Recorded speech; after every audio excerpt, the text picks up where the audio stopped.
21/6/2026 ला 3 महिन्याच्या नंतर मला सूचना देतात. ते पण 2 वाजता शनिवारी, का तर रविवार बंद होते राहते ऑफिस, शनिवार ऑफिस बंद राहते. यांनी मला सूचना दिली 3 महिन्याच्या नंतर. या व्यवहारामध्ये पूर्णतः गैरव्यवहार झाला या आदेशामध्ये. आणि या आदेशाचा या गटाचा इथे तुमच्या कलम 143 नुसार नियम आहे की तुम्ही नंबर झुऱ्यावरून वाट देऊ शकता, तुम्ही गट चिरून वाट नाही देऊ शकत. तर यांनी सरळ सरळ गटाच्या आधामधातून वाट द्यायलेत, नंबर झुरा सोडून.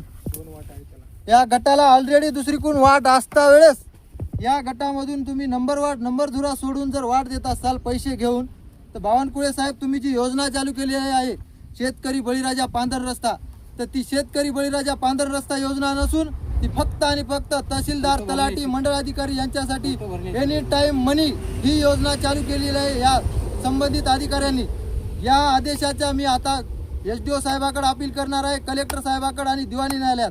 यामध्ये जो कोणी व्यक्ती, जो कोणी अधिकारी दोषी असेल त्याच्यावर निलंबनाची कारवाई करण्यात यावी आणि याच्यामधला जो व्यवहार झालाय पैशाचा ते उघडकीस आणावा. ही चौकशी मी तुम्हाला आज, या चौकशीचे आदेश तुम्ही तात्काळ SDO साहेब, कलेक्टर साहेब यांना देण्यात तुम्ही सांगावे. आणि हे माझ्यावर जे अन्याय होत आहे तर त्या अन्यायाचं तुम्ही आता मला काय न्याय द्यायचा ते तुम्ही द्यावा.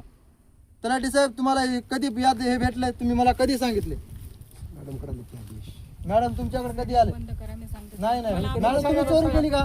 तुम्ही चोरी केली का? नाही. हा, आदेश कधीचा आहे? 27/3चा आदेश आहे. मॅडमला 15 दिवसाखाली आलाय. आणि मॅडमनं मला सूचना केली का? मॅडम तुम्ही मला सूचना केली? तलाठी साहेबाला कधी केली? तुम्हाला साहेबाला कधी केली? नाही मॅडम, म्हणजे काल केली, परवा नाही. 8 दिवसापूर्वी तलाठी साहेबाला सूचना केली. साहेब तुम्ही मला कधी केली?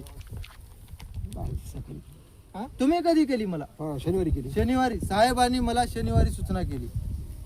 काल शनिवारी तारीख किती होती? 20 तारीख होती शनिवारी.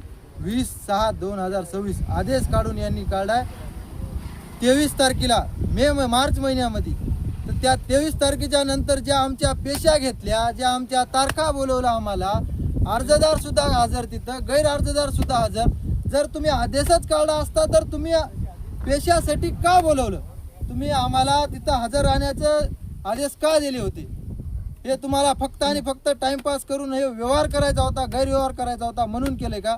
बावनकुळे साहेब, तुमची योजना सरासर फसलेली आहे. बळीराजा पांधन योजना जी काढली तुम्ही फक्त या अधिकाऱ्यासाठी एनी टाइम मनी ही योजना चालू केली आणि ही योजना लवकरात लवकर या अधिकाऱ्याची बंद करा. धन्यवाद.